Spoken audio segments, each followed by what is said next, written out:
menjelaskan mengenai masalah yang sudah saya analisis. Eh, yang pertama yaitu identifikasi masalah. Baik, yang pertama yaitu identitas siswa. Adapun namanya yaitu inisialnya MR. Jadi siswa ini sekarang duduk di bangku kelas 10. Jenis kelamin laki-laki, agama Islam, adapun alamatnya itu di Lantora, Kecamatan Polewali, Kabupaten Polewali Mandar. Oke, selanjutnya itu keadaan keluarga. Sejak kecil hingga sekarang, siswa tersebut tinggal bersama kedua orang tuanya. Keluarganya merupakan keluarga yang sederhana, di mana bapaknya bekerja sebagai guru dan ibunya bekerja sebagai ibu rumah tangga. Siswa tersebut tidak pernah memiliki masalah dengan keluarganya, melainkan siswa tersebut memiliki keluarga yang bisa dibilang harmonis.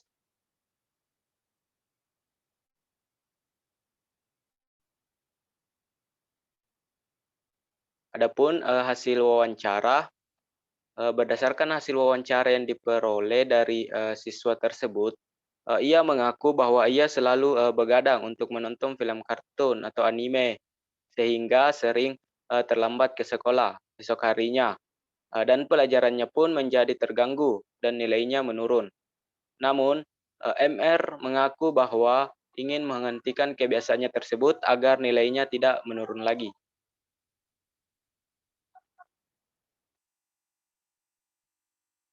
Adapun hasil wawancara dengan orang tua MR, berdasarkan hasil wawancara dengan orang tua MR, mereka mengaku bahwa MR ini memang hampir tiap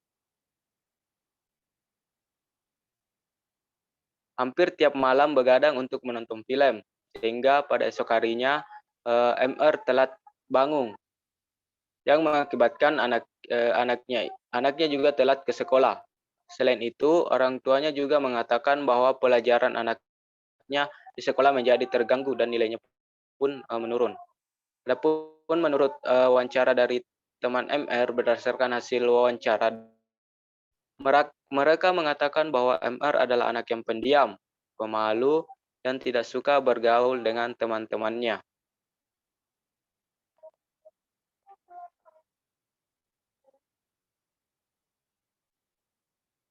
Selanjutnya yaitu diagnosis.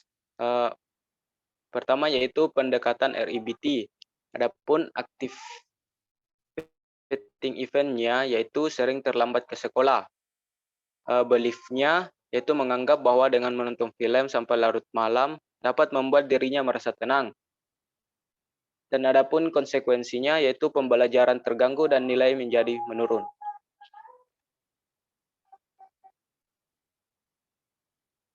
Selanjutnya yaitu prognosis, pendekatan RIBT.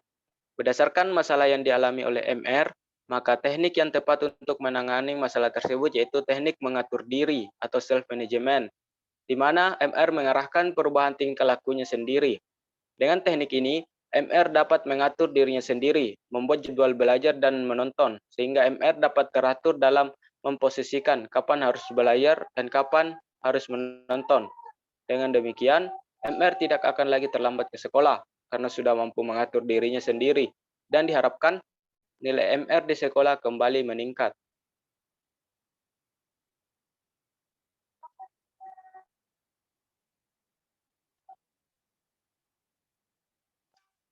Kemudian diagnosis dari pendekatan postmodern SFPC. Berdasarkan masalah yang dialami oleh MR, yakni seringnya begadang sehingga keesokan harinya menjadi telat ke sekolah dan mengakibatkan nilai menurun. Dengan pendekatan SFBC diharapkan solusi dari masalah MR dapat ditemukan. Hal ini karena fokus dari SFBC bukan pada masalahnya, tetapi lebih fokus pada solusi dari masalahnya tersebut. Sehingga MR segera mendapatkan solusi dan masalahnya segera selesai.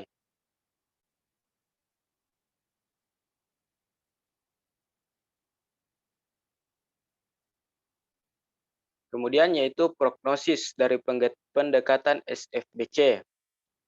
Berdasarkan masalah yang dialami MR, teknik yang tepat dari postmodern untuk menangani masalah MR yaitu teknik The Miracle Question atau pertanyaan keajaiban, di mana teknik ini berfokus pada masa depan. Konselor dapat menanyakan apa yang diinginkan konseli ke depannya, apakah dia ingin berubah. Berdasarkan hasil identifikasi masalah, MR mengaku bahwa dia ingin merubah kebiasaan begadangnya agar nilainya di sekolah kembali meningkat, sehingga MR dapat mengatur dirinya untuk mencapai tujuan yang baik di masa yang akan datang. Baik, itulah tadi penjelasan mengenai analisis masalah yang sempat saya bawakan. Terima kasih. Assalamualaikum warahmatullahi wabarakatuh.